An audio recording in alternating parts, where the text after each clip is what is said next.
Hey guys, welcome to Cheesecake Chats. Let's eat cheesecake and chat about life. So today I'm going to tell a little more of my ED and recovery story. Make sure you read my comment below and please only watch this video if it's something you can handle hearing about. Jumping in, I want to share the first time that someone called me out about having a problem. It was my college roommate, and she sat me down one day and told me she was worried about me. Now, this girl was truly the sweetest human you'll ever meet, and I know it took a lot for her to confront me.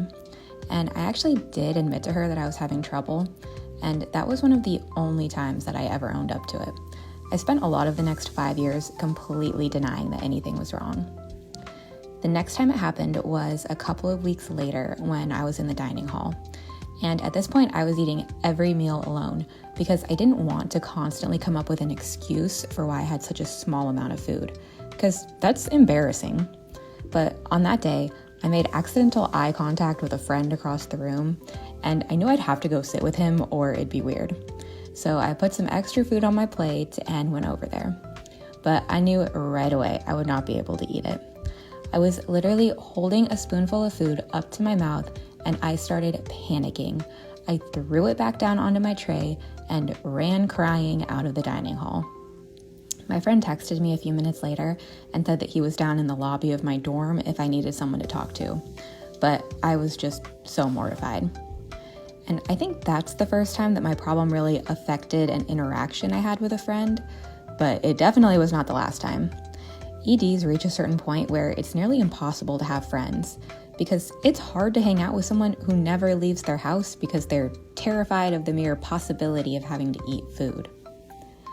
And if you've been watching my videos for a while, then you'll know that I did the Disney College program. And it was awful for many reasons, but it was definitely made worse because of my ED. That was honestly probably the worst time for me physically. I was spending hours every day on the treadmill, and I was eating such a small amount of calories, but all I could think about was food. I was completely obsessed. I would even count out Cheerios to make sure that I had the exact amount that I was allowed to eat. One time, I cried in a Target because they didn't have the eggs I wanted. To be clear, the eggs I wanted had 10 less calories than most brands of eggs. Imagine crying in public over 10 calories. But when you're that sick, that feels like those calories will ruin your life. And what's really messed up about that time is that there was another girl who lived in the same apartment complex as me, and she was also clearly struggling. And the gym at the complex was super small, so we would always end up on neighboring treadmills for hours at a time. And at one point, we even started nodding at each other, and it was just this mutual understanding that we both clocked the other one, but we weren't going to say anything. And if I could go back, I would 100% have acted differently. I don't know what would have happened, but maybe she and I could have been honest and maybe we could have gotten help together. I will tell you guys one thing about having an ED. It makes you a liar.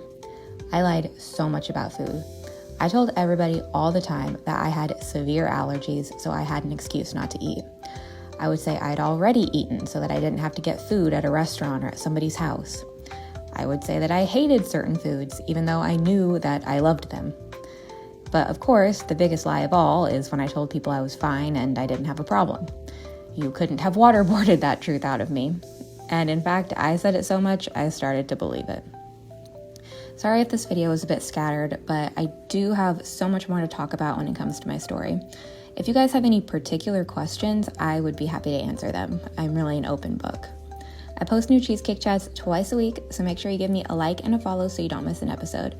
Thanks so much for watching, and I hope everybody out there has a lovely day and that you all find something that makes your life feel just a little bit sweeter. See you later. Bye.